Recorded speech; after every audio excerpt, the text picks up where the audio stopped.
Dios les bendiga, soy el pastor Gilberto Gutiérrez de la Iglesia Bautista Oreb de México DF. Me da mucho gusto saludarles en este domingo 22 de marzo 2020. Apocalipsis para niños es nuestra serie, estamos en el devocional número 82. Con la enseñanza nueva, el conflicto de los siglos, iniciamos ahora el estudio del capítulo 12 del Apocalipsis, versículos 1 al 17. Déjeme introduzco de la siguiente manera. ¿Cuál es la guerra más terrible que ha vivido la humanidad, según usted? ¿Cuál es la que ha dejado más muertes? ¿Cuál ha sido la que ha durado más? Estas preguntas se hacen algunos en su afán por entender la historia de la sociedad humana. Las dos grandes guerras, la Primera Guerra Mundial, la Segunda Guerra Mundial, la Guerra Fría y un sinnúmero de guerras más vienen a la mente.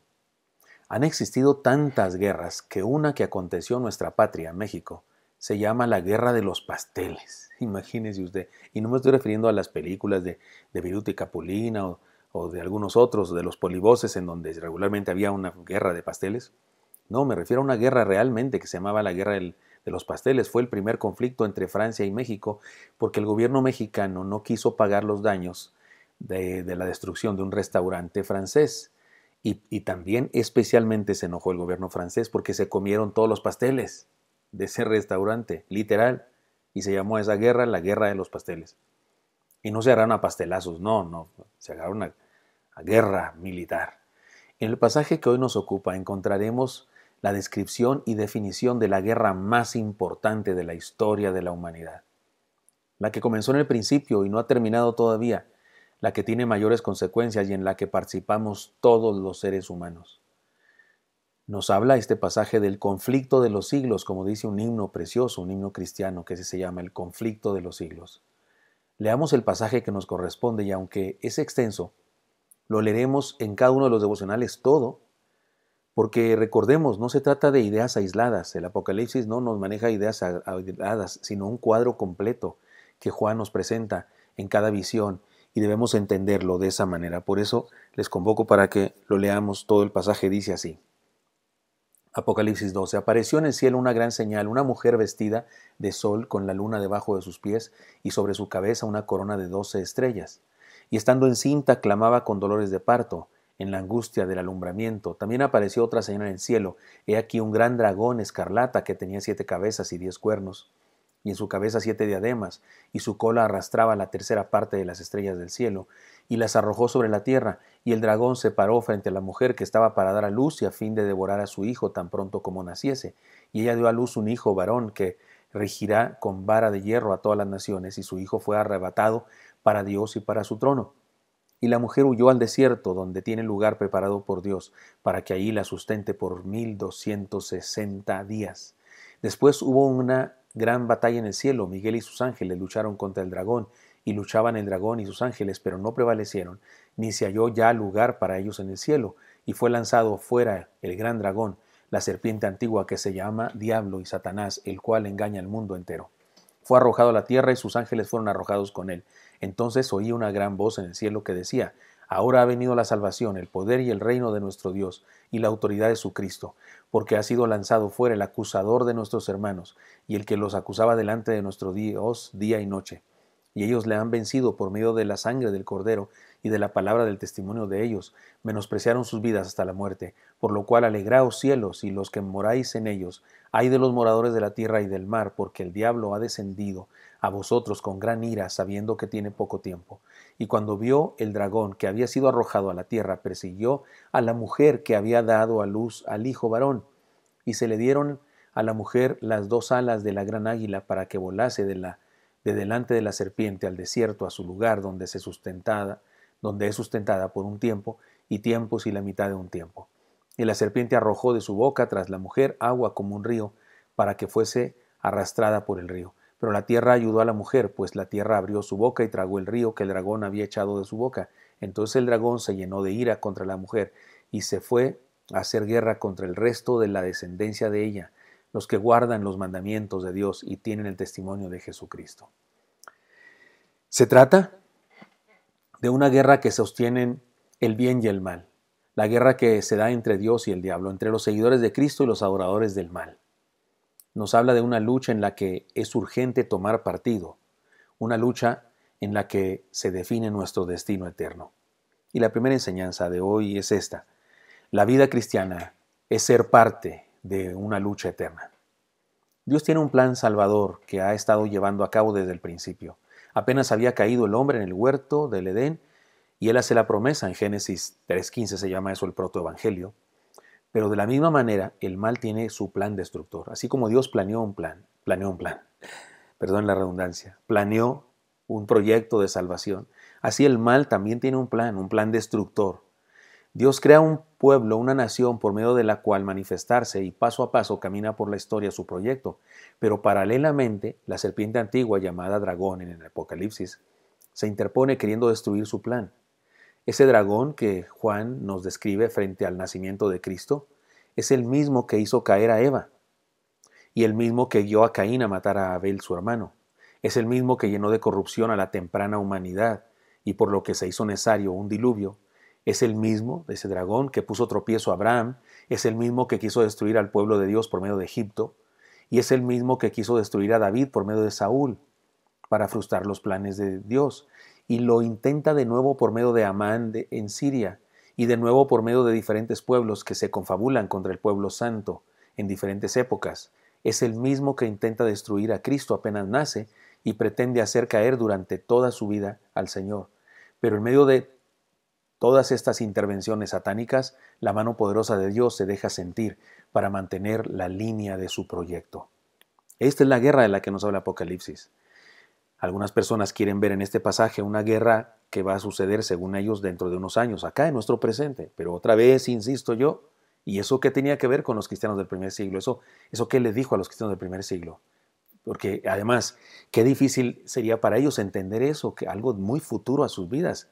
Ellos entendieron de este pasaje que hay una guerra, punto, y que esa guerra tiene aliados del mal y aliados del bien, y que en ese momento Roma y algunos de sus césares son aliados del mal. Eso está clarísimo. Después de la ascensión de nuestro Señor, el pueblo hebreo, a quien se hace referencia en la mujer que dio a luz, fue perseguido severamente. Es mi interpretación y se los comparto, que esta mujer que se menciona aquí, dando a luz, es la nación hebrea. En la Biblia se le llama a la nación hebrea la esposa de Dios, se le llama una mujer, y en este caso está dando a luz el cristianismo, porque es de la nación hebrea, del judaísmo, donde nace el cristianismo, donde nace Cristo. Cristo era judío. En Mateo 24, 15, 19, el Señor había dado instrucciones precisas respecto a qué hacer en aquella tribulación. El sitio de Jerusalén fue una experiencia durísima de la que los cristianos escaparon justamente por la obediencia a la palabra de Jesús y por acatar las palabras proféticas que se dieron en aquellos días anteriores al problema. Y la mayoría de los creyentes habían huido de la ciudad a una ciudad apartada llamada Pella. Es decir, el Señor Jesucristo dio instrucciones que huyeran de Jerusalén, que no bajaran incluso a recoger su chamarra, que se fueran. Pero los hebreos y especialmente los muy religiosos, los judíos, permanecieron en Jerusalén. Es más, se levantaron ahí falsos cristos y dijeron, vamos a juntarnos en el templo, Dios nos va a defender. Y no sucedió el milagro que esperaban y sufrieron gravísimas consecuencias. Una gran tribulación aconteció en Jerusalén, años 70 después de Cristo. Después de esto, su destierro fue un tiempo indefinido, como se representa en el símbolo de los 3 años y medio señalados en días. Se menciona, hay unos días que son 3 años y medio, y recuerde que hemos dicho que 3 años y medio en el vocabulario simbólico de Apocalipsis, y no solo en este Apocalipsis, sino en la literatura apocalíptica, decir 3 y medio significa un tiempo indefinido. Y sí, resulta que ese tiempo indefinido fue un destierro que sufrió la nación hebrea.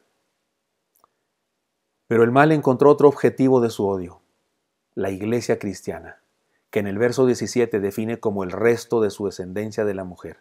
Es decir, Roma persiguió primeramente a los judíos, pero después de eso decidió perseguir a alguien más. ¿Y a quién persiguió? A la iglesia. A esa iglesia que había nacido del judaísmo, esa iglesia que había dado a luz la fe judía. En Cristo Jesús nace el cristianismo.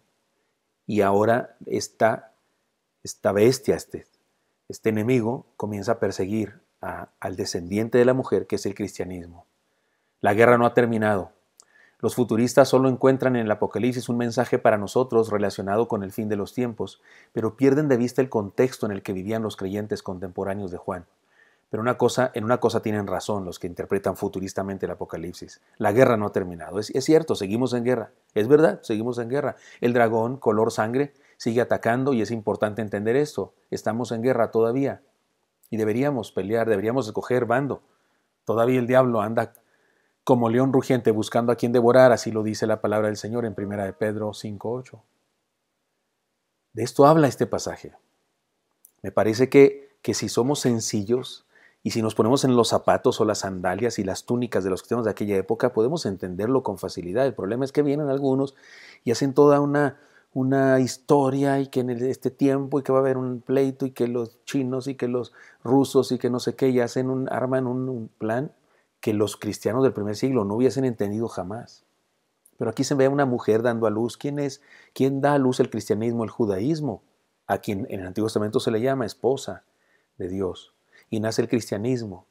Y el Imperio Romano primeramente persigue a los judíos. En el sitio de Jerusalén es una persecución brutal contra el pueblo hebreo. Pero después de eso, el pueblo hebreo, de hecho, literalmente es exiliado y huye al desierto. Finalmente, después de la gran tribulación que aconteció, perdón, ya estoy tirando aquí mis instrumentos, que aconteció en el año 70 después de Cristo. Y después de eso, el Imperio Romano comienza a perseguir al cristianismo. Eso va perfectamente con esta historia descrita por Juan. Pero la enseñanza principal, la enseñanza básica, hay guerra. Es una guerra entre el bien y el mal. Ahora podemos decir una guerra entre la iglesia de Cristo y los súbditos del enemigo. Algunos súbditos del enemigo, literalmente, ellos se saben satánicos, pero algunos no. Algunos solamente no son cristianos, pero condenan el cristianismo, critican el cristianismo, combaten contra la fe cristiana. Son de los mismos. Aunque no se den cuenta, están bajo la influencia del mal, del enemigo. Estar en Cristo es estar en guerra. Una guerra contra el mal. No se puede ser cristiano y no estar en guerra. No se puede. Porque hay gente que dice de repente, pero no seamos tan peleoneros y que seamos tolerantes y que todo el mundo tiene derecho a querer lo que quiera. Por supuesto que todo el mundo tiene derecho a querer lo que quiera. Pero la verdad es la verdad. Cristo es la única verdad. Él dijo, yo soy el camino, la verdad y la vida. Nadie viene al Padre si no es por mí. No se puede ser cristiano y no estar en guerra contra el mal, contra el error, contra la herejía. Pero bendito sea el Señor. Estar en Cristo es estar en guerra, pero también es estar del lado de los vencedores. Así es que estamos en buen lado. Espero que usted se sienta así. Espero que esto sea útil para usted y me encantaría encontrarlo el día de mañana. Y me encantaría que mañana siguiéramos escuchando porque hay muchas enseñanzas más en este pasaje que son muy interesantes. Nos vemos pronto. Hasta luego.